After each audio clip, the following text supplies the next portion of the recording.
Children from white families in Birmingham are set to become a minority group for the first time when this year's census is collected in March. Population forecasts seen by the BBC's Politics show suggest that more than half of children under 16 in the city are from black and Asian communities. Birmingham could become a minority white city within the next 10 to 15 years, as Ben Godfrey reports. Children at Chadvale Primary in Edgbaston speak 20 different languages. Just a fifth of pupils here are white.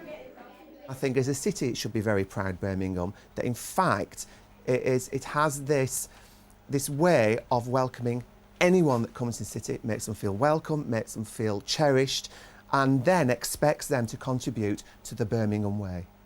In 2006 in Birmingham, 53% of children from birth to 16 were white, but this year's census is expected to show it's fallen to 47%. Forecasts also show that by 2024, Birmingham as a whole white population. Latest government figures already show that 43% of children in Birmingham Council schools are white, making this group a minority. We are a diverse city. We have looked at the trends over many years and we work to adjust all the time so we have a fair distribution of resources to cater for it. So why is this happening? Studies suggest there's a close balance between the numbers of births and deaths in Birmingham. What's making a significant difference are parts of the white community leaving the city, and the groups like Chinese and African communities growing fast. The other faiths won't interact with that school. I joined Mohammed Aklak and son Ibrahim at their home. The Pakistani community in Birmingham is expected to double over the next 20 years, but it'll still be half the size of the local white population. Within our communities, the marrying of early age, that will actually have a lot of influence on the census and the community getting larger and bigger.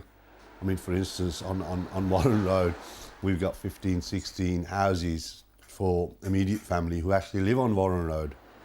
The 2011 census will give us a definitive picture of a changing West Midlands. It'll not only help shape public policy, but create a cultural record for future generations. Ben Godfrey, BBC Midlands Today, Birmingham.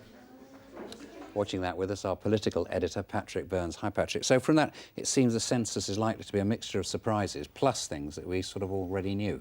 And I think in a way that's the point that Councillor Rudge is making. We saw him there in the report, that much of this stuff about population change is evolution rather than revolution. Although when you consider, as we've heard, that the Pakistani community in the city is going to double in the space of 20 years, 23 different languages in that one school, there are some really big challenges there for his local authority. On the other hand, my blog this week explodes that myth about Birmingham being about to become overall a white minority city imminently. As the experts say, it's not going to happen for at least 13 years, possibly much longer than that, and even then the white community will be by far the biggest minority. And Patrick, the census is always interesting, but what's the real point of it?